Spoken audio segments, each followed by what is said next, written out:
Hey everybody, Jason here. Just want to apologize that this episode is coming out a little bit late. I was on vacation this week, and as you know, we accept phone calls from listeners on what Conan should do all the way up to the Wednesday before the Friday that we release the episode. And since I wasn't at home and didn't have the book with me and all, I couldn't record this until I got home. So there's tons of stuff to do, tons of stuff to unpack, but I am putting all that on hold to get this episode out to you guys. So cross your fingers and hope my wife doesn't kill me, and let's get on with it. Most unlikely of villains, schools of plain animal paws. Does it talk? Doesn't know how. Does it boggle? Does it meow? In the lair of the cerebral bore, and I'll show him so much more. When you go brains at the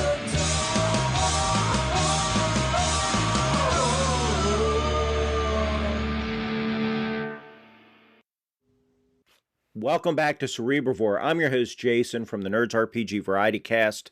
This is one of our bi-weekly bonus episodes.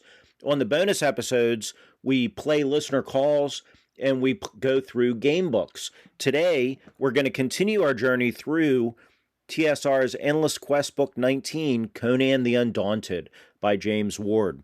But before we get that, I do have some listener feedback. This is from Daniel Norton of the Bandit's Keep Media Empire. I did an episode with Colin Green of Spikepit, and we talked about collecting, how our tastes have changed over the years, culling our collections, optimizing our collections, things like that. And Daniel has some thoughts on that. So I'm going to play Daniel's call, and then I also reached out to Colin for comments, so you'll hear Colin's thoughts on Daniel's call as well. So I now relinquish my mic to the gentleman from Bandit's Keep. Hey, Jason. Daniel from Bandit's Keep calling in basically about Colin's question or thoughts on collecting and your reply, I guess. You know, it's funny. As soon as he was saying it, I was thinking to myself, that's what happened to me with the game Lords of Creation. I saw it on eBay, or I can't remember how I stumbled upon it, and I remembered having it as a kid, but not really playing it or not remembering it much. And it wasn't super expensive, so I picked it up. Then, as I was reading through it a bit, it's pretty cool. I was like, I got to play this at some point. Let me see what adventures exist for it. And it turns out, as far as I could tell, although maybe you know something different, there was only ever 3 adventures written for it. And they are kind of like the 007 ones. They're little box sets. And those got a little pricey. But I was like, wow, there's only 3 things written for this, plus the box set, as far as I can tell. With those 4 items, you basically own the entire system.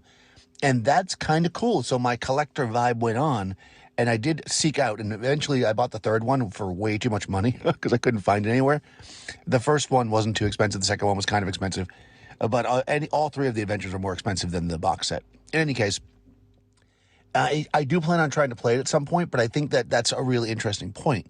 If we can find something and fully encapsulate what existed during the time period that game was live, we'll call it, right? And what can we collect all of that and then basically encase ourselves in the world of that game?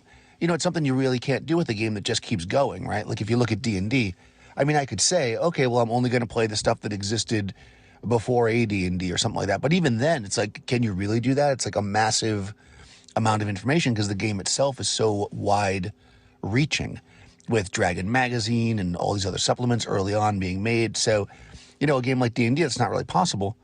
I think I have mostly everything for the original Top Secret, but again, they did make another Top Secret, so is that really the same thing? So just from a player point of view or like wanting to engulf yourself in the game, I do think it's a really interesting concept with some of these games that are pretty self-contained. With all the modules names that you read off, I don't think I'm going to get into all of these because, as you said, some of the modules are expensive, but I did get Dr. No, so that's pretty exciting. All right, Jace, first of all, I just want to thank you for giving me this opportunity to respond to Daniel, and I think it's good organisation on your part to corral your contributors in this manner and put together a well-constructed episode. Or, well, I guess that's your intent, and I will do my best to assist you in that. With this calling, so... yeah, I talked about the self-contained game and your thoughts on it. I mean, it was really good to hear that it kind of captured Daniel of a Bandit's Keep, Daniel's imagination enough for him to call in. Yeah, I hadn't realised that 007 had all those box sets for those different movies, and you know, the fact that they are quite pricey is interesting. I guess, you know, it's something to do with the fact that probably there was less of them, and the base set, perhaps, you know, they flooded the market with a base set, and then you've got less of these scenarios and they're a little bit harder to get hold of. Yeah, it totally makes sense. A little bit frustrating if you're into it and you're trying to collect them, but that's how it is. I've got similar problems now with my my renewed interest in these small kind of paperback-sized RPGs, particularly the stuff from the early 80s, some of the UK games like Dragon Warriors, and there's a game called Maelstrom. I had to pay a few pounds to pick up the Corgi edition of Tunnels and Trolls, and there's others, and I will talk more about them on my podcast. But yeah, I'm not a massive collector, but I think that's because I realise I'm a little bit of a completionist. So if I dabble in collecting stuff, I know it's a bit of a weakness of mine, and I tend to go all in, and it can become a bit all-consuming. So I try and avoid it. So something like Dragon Warriors, where there's only 6 paperbacks, it would still perhaps cost me over £100, but at least I know then I've got the full package.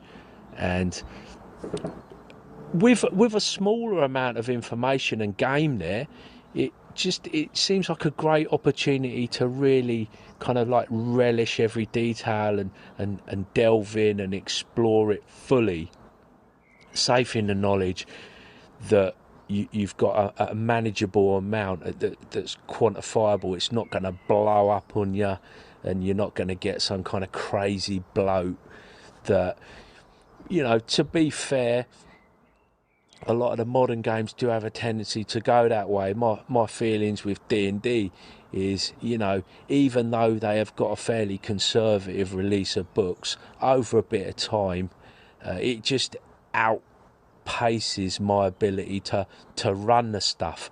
And you mentioned it in your podcast. Are you collecting this stuff, you know, in multiple languages, in mint condition, and you kind of like putting it on a shelf?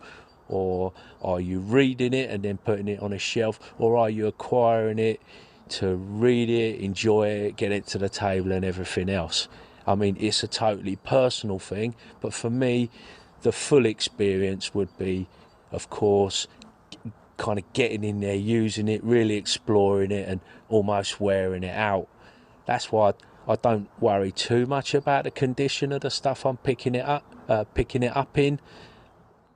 It means I can pay a little bit less. I'm not looking for mint copies, like museum grade or anything like that. I just want tidy stuff that's not falling apart, and that'll do me. So yeah, I think it's an interesting discussion, and thanks. I've enjoyed the input from yourself and Daniel. As always, take care. I'm enjoying the podcast, and I'll catch you later, mate. Thank you both, Daniel and Colin, for those calls. And I kind of fall with Colin here. By the way, Colin has recently done an episode where he talks about those paperback size RPGs and goes more in depth. There's a link in the show notes. I believe it's called State of Play, but it's in the show notes to that specific episode where he talks about those games. I really am with Colin here. I've collected, so like Advanced Fighting Fantasy, I've got all the original Advanced Fighting Fantasy books, and I paid a lot more than £100 for them. In fact, I had to get at least one of the books I had to get from Australia to get a copy of, and I got that a few years ago. But some of these games are attractive because there is less to collect. Like Boot Hill and Gangbusters, luckily, I collected those well before the current boom in collection or collecting. So I got those for a decent price. But I've got everything for Boot Hill and Gangbusters. I've got everything for many of the lines for Masterbook. Not all the lines, but like Tales from the Crypt, I've got everything for that. And I've got everything for Necroscope. But yeah, and some of those lines I've collected, not because I've ever played them or ever I'm going to play them, but because I was able to collect the entire line, which is kind of crazy when you think about it. But there are other things, I'm definitely like Colin, that I want to read it. I want a usable copy. I don't need a pristine copy. And I'm very happy with the fact that in today's age, a lot of these games are now available PDF and print on demand. So, like, take Tunnels and Trolls, for example. I got into Tunnels and Trolls back in the day, 5th edition Tunnels and Trolls. I've still got, I think, 2 copies of the 5th edition rulebook from back in the day. And I've got the Mercenary Spies and Private Eyes from back in the day. But, in fact, I'll talk about Mercenary Spies and Private Eyes over on Nerds RPG Variety Cast sometime soon. Maybe next month, maybe in June of 2023, because there's some interesting stuff there. But as far as collecting goes, say I didn't own Tunnels and Trolls at all, and I was curious about it, I would be fine buying the PDF of the older rules, like the 1st edition rules, printing that out or getting that on printer on demand, and having that as opposed to buying a copy of it. I would be, buying an original copy of it. That would be fine with me. I am perfectly happy with modern print on demand, provided that the text is correct and provided it's not been photocopied to the point you can't read it. But that's fine. I want a usable copy. I don't need an original copy. So that's kind of where I come down on that. Although some of these games I've collected, yeah, I don't know. Like Rus. I've got everything made for Rus, which is an Australian game about playing in medieval Russia. And I don't know why I bought those. And I don't know if it'll ever see the table. So that's a crazy collection thing that I don't know why I've done it. But I've done it. So who knows? Anyway, thank you so much for those calls. I really appreciate it. There are links to the podcast for both Colin and Daniel. And there's also a link to Joe's because Joe voted on our Conan thing. So I'm going to play the votes of our listeners on what Conan should do next. But before I do that, let's talk about where we're at in the story. So what we're doing is we're reading through James Ward's Endless Quest book 19. This is published by TSR. This is Conan the Undaunted. And Conan and his companion Keelta, this is young, like teenage Conan, he and his companion have come across this dying knight, this Aquilonian knight, and they've taken a quest on, a death quest from this knight to go deliver a message. And so they're trying to get around this camp of March Riders and Basonians, and in trying to skirt around, they've come across this young lady about their age, and she is arguing with them on what direction they should go. So that basically catches you up to where we're at. So let's hear the votes on whether they should continue going the direction they wanted to, or if they should listen to this young lady they've come across. All right, Conan, always getting himself in a pickle there.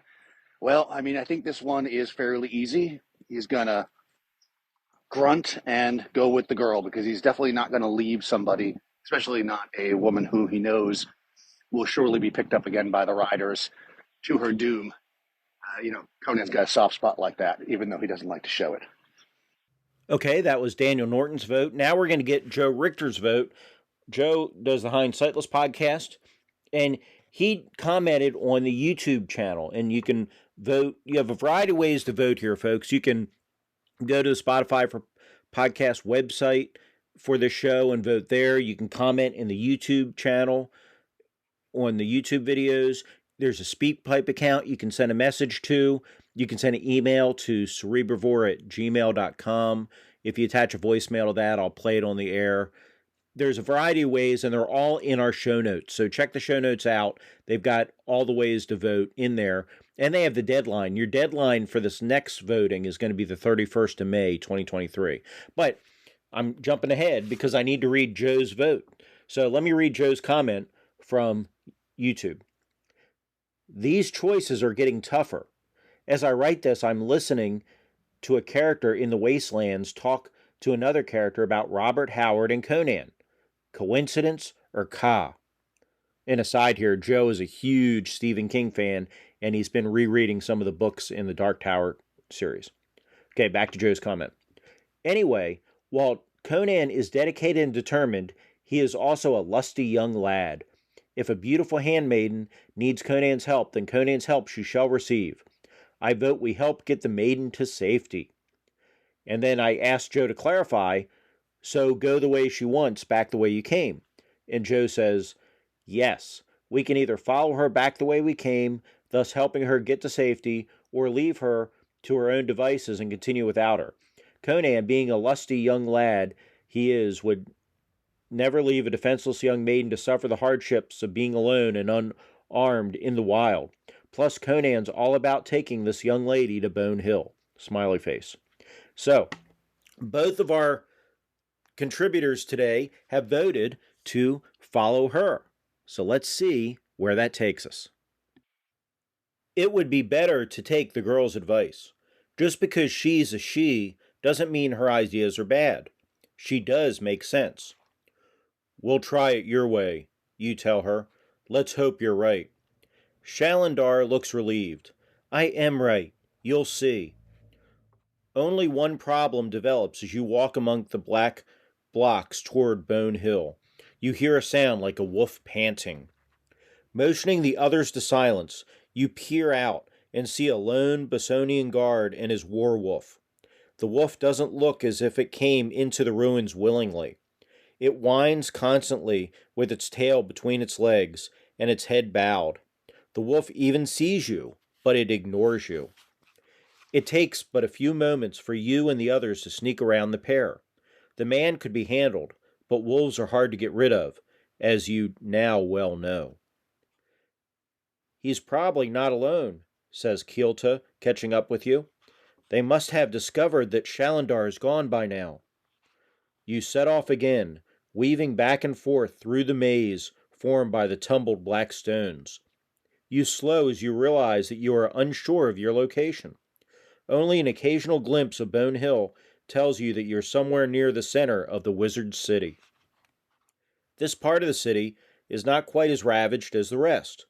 Sections of large walls still stand. You run along one and come to a small open area that might have been the town square. Across from you is a castle tower that appears to be whole. As you approach it, the sound of riders behind you warns that the enemy will soon catch up. You must hide somewhere.